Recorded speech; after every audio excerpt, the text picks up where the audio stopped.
Hey guys, welcome back. Today we're going to do my favorite modern set, Cosmic Eclipse. This is, I think, the biggest out of all of them. 236 cards in the regular set. We got alternate arts, we got full arts, we got character rares that are outside of that number. Hypers, secrets. We have way too many cards, but there's a lot of really great artwork in here. I love when the trainers are with their Pokemon. It looks like we're missing a ton of the reverses over here, but a lot of different artists, a lot of really dynamic art with backgrounds that are really lovely. A lot of my favorite artists. We have tag teams. We have Sun and Moon Pokemon, which I really like. We have a little bit of a throwback between different generations. A little bit of everything in here, and I think it was somewhat underappreciated. Everyone was already on the what's going on with Sword and Shield stage, and just so much stuff got packed into this last Sun and Moon set that was just extremely good. Especially in terms of, we got Kamiya, we got artwork galore, we got some really cool tag team pairings like Blastoise and Piplup. I guess just like the huge array of Pokemon as well. With the set size being this large, you're going to get a lot of different Pokemon. Again, one of these sets that it's so large that you can open a ton of sealed product and not feel bad about it. Like some of the smaller sets. Looks like I still probably could have opened more with the amount of reverses that I'm missing there. It wouldn't have been too painful. I'm sure I got some in trades as well, but you never know. You certainly never know. And then I don't know what we're missing there. It must be a GX of some kind or a tag team. Swoobat, Golurk. We got a Rotom on that page, and of the psychic variety. I guess being a ghost type, that would qualify him for psychic typing cards. Typically, you always see him as an electric type. This guy here, this little Mimikyu, was a huge pain in the butt. Hated him, especially when playing the Whimsicott, because his ability Shadow Box, Pokemon GX that have any damage counters on them, both yours and your opponents have no abilities. So anything that's like spreading damage counters around, this is really ruins your day if you're playing a GX with abilities on it. It's sort of a shame that some of these cards, like the Mimikyu, never saw like an extended amount of play or an extended time where they were viable, because it's specifying EX and GX, and then when V comes out it doesn't apply the same rules, so you get a lot of awkward overlap that's either in certain cards' favor or not in their favor, depending on what it's doing, what the effect is. I see a little bit of that stuff. We got another Blacephalon. That holo is very cool. It's got kind of the stars and the shooting out of it. Lights up really nicely. The Lunala is not bad up there, but I don't think it stands a chance up against that Blacephalon. Here we go. We got the reverse. Yeah, I think that Lunala looks better with the non-holo background. It doesn't matter too much that it's the background isn't really anything special, because the Lunala is taking so much of the artwork box up that you don't really get to see it. You don't really have room to put anything there. Otherwise, you'd just be like, what is that thing that's half cut off? Groudon's a little chunky, a little awkward. Flygon up there. I do like Flygon. I don't know. His like eye bubbles are pretty cool. I don't think I would ever have to say that or ever think of saying that, but eye bubbles, they're a thing, and they're kind of a cool characteristic of Flygon itself, and often look really neat when they're foil or when they're kind of shiny in comparison to the rest of the card. Makes them really stand out. Gives them that transparent kind of look that like tail lights or something on a car. Sandcastle, the fighting type Palossand there, which is I don't think we've seen that until this point. Still missing all kinds of reverses from here.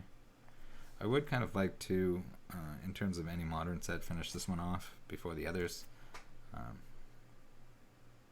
don't know if I can find any more sealed product, but if I could, I'd love to open a little bit more, and then certainly pick apart the reverses that I need. It wouldn't be very expensive to fill in the rest of those.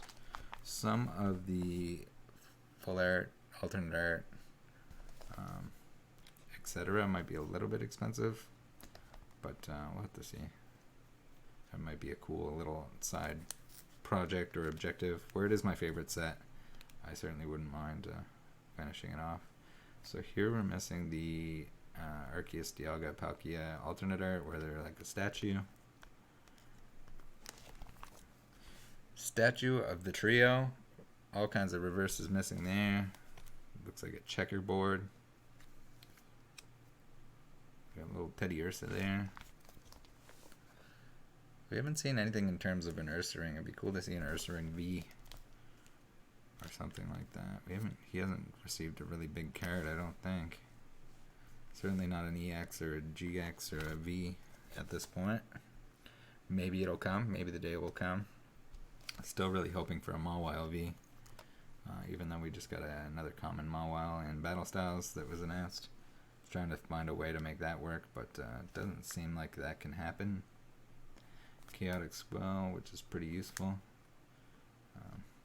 especially for I use that to counter the power plants, Caitlyn and Cynthia. So these are a little lazy, some of them anyway, with these character arts. Like here they have two separate artists, but they just basically copy pasted the default kind of character art onto each other, onto the random background, I guess. Not really a fan of that. Mostly because they don't seem like they even are in the same room, or that they're actually doing something in the background. They're just kind of the two of them plopped on top of overlapping each other a little bit. Could have been an opportunity for some really cool, new, unique art to come out. Like if you compare Lily's Full Force here, is pretty awesome versus something like this Mallow and Lana, where they're just, it's the two default arts of the characters, and the Ken Sugimoris that are plopped on the page. Those being both Ken Sugimoris that time. Reverse is missing. Man, we're missing so many. We're missing a trainer of some kind here. I don't know if it was something super playable that I just decided to not put in there at this point. Not entirely sure. We got Rosa there in holographic form. Roxy. So here's another, the red and blue. That one's not as bad as some of the other offenders, but certainly could be better. So here we go. It looks like we're missing another trainer or full art there. We're not sure which one it is. One or the other. Draw energy. I still use those in my deck to this day. Vileplume GX. Oh, no, I guess this is the regular full art Vileplume GX, and then this is the alternate art, which is really cool. We got a Volcarona, Blastoise and Piplup. Blastoise and Piplup alternate. We have Naganadel and Guzzlord. The Ultra Beast pair. We have the full art Cynthia and Caitlyn. Double waifu points. So it doesn't seem as bad. Although it looks like these were actually drawn together. In terms of the full arts, they fit a little bit nicer than the standard versions, which are a little lazy. We have red and blue here. Not bad. a little bit awkward that we got red in the background there and green in the background here, but that's the puzzle that is Japanese releases and names versus English. So if they don't change the background when they translate it, then you end up with a little bit of awkward coloring. We got Rosa from Spore. I know he's watching this right now to see if I'm going to point this out. I got that from Spore. He had a small collection of rosas. I think he graded a couple. And then he probably has one now for his binder. I don't know if he held on to the other ones that he graded, but he's probably laughing right now if he's got the waifu collection and spares of it anyway. So here we get into these cards, the character rares that I really, really like. This is one of my favorite parts about the set itself. I really wish they would have kept doing this. We got Torkoal there, Weavile, Peplup, Wishy Washy. We got Pikachu here on the counter. Probably the most expensive and the most, I guess, sought after. We got Magnemite with Lieutenant Surge there. This coughing is really cool with the Roxy and the weird art style. Kind of like a minimalistic contrast thing going on there. All of them are hollow all the way across, so certainly easy to scratch. And I think I did end up with a couple of them that I had to replace at one point because they had damage on them. So like even here, like you see, like all this open foil that's on the sky would definitely scratch easily. There we go. We got Acerola and Mimikyu there. The Steelix and Jasmine is really, really cool. Like just the sheer fact that you can see how big Steelix is there in the background, and just the expression in the artwork is pretty awesome in general. Stoutland and Chirin,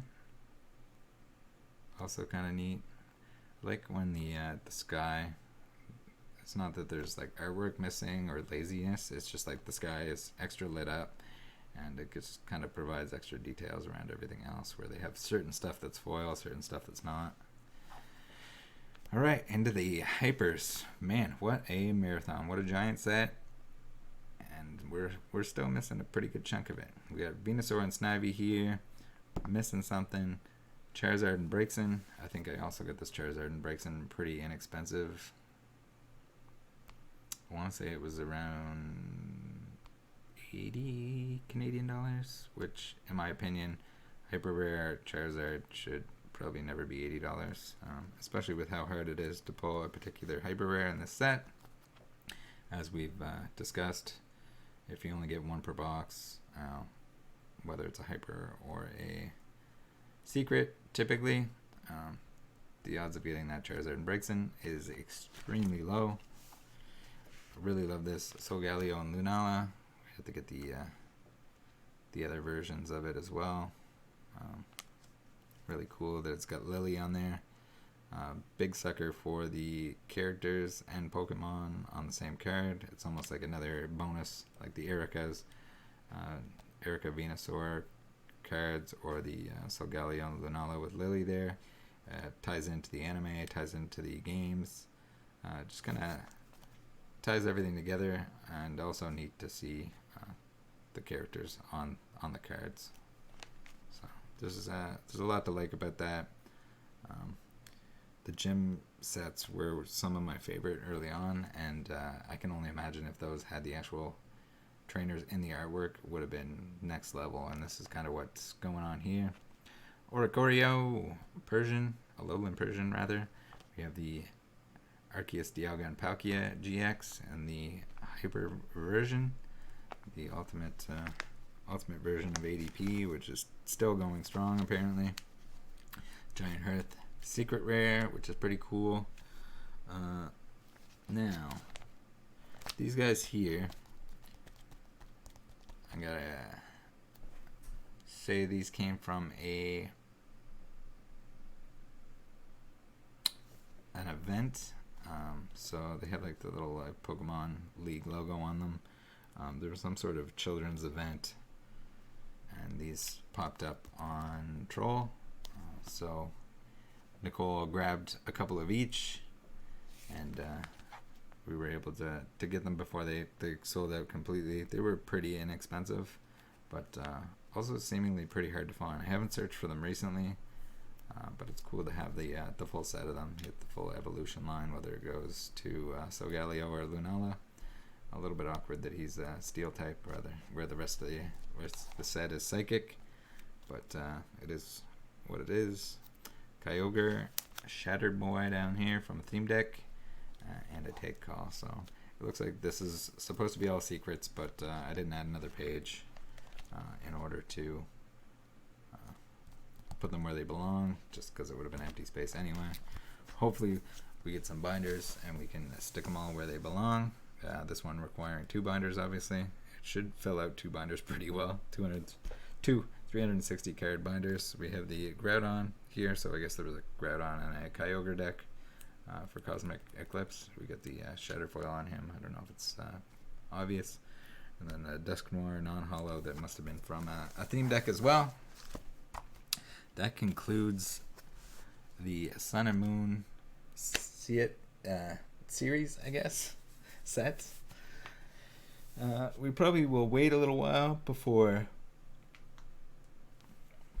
making the Sword and Shield videos, where I'm still kind of picking those out. The packs are still mixed in with a lot of other products, so we'll see. Maybe once they're far enough along, we get into making more binder videos, or maybe just the next time we do binder updates, after I've hopefully completed a lot of these, or at least filled a lot of these out to the point that they're much different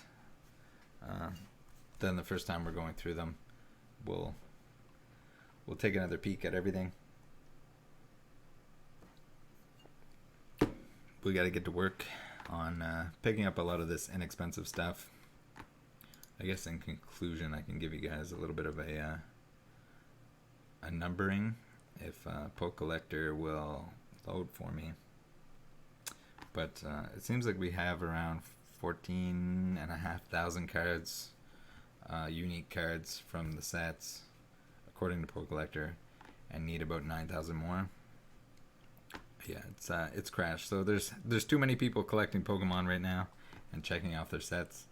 But yeah, we're at about 14,500 cards, unique cards, and need about 9,000 more. Both of those numbers are actually higher if you include variants like serial numbers and stuff like that that aren't actually entered in the Poke Collector. There's some variants that aren't added there yet at all. But it gives you a pretty good idea of what you have, what you need, and how far along you are. So that's it, guys. Thanks for tuning in for all of these. See you around. Stay tuned. There's going to be lots of openings and some other projects that I'm working on. So thanks for tuning in.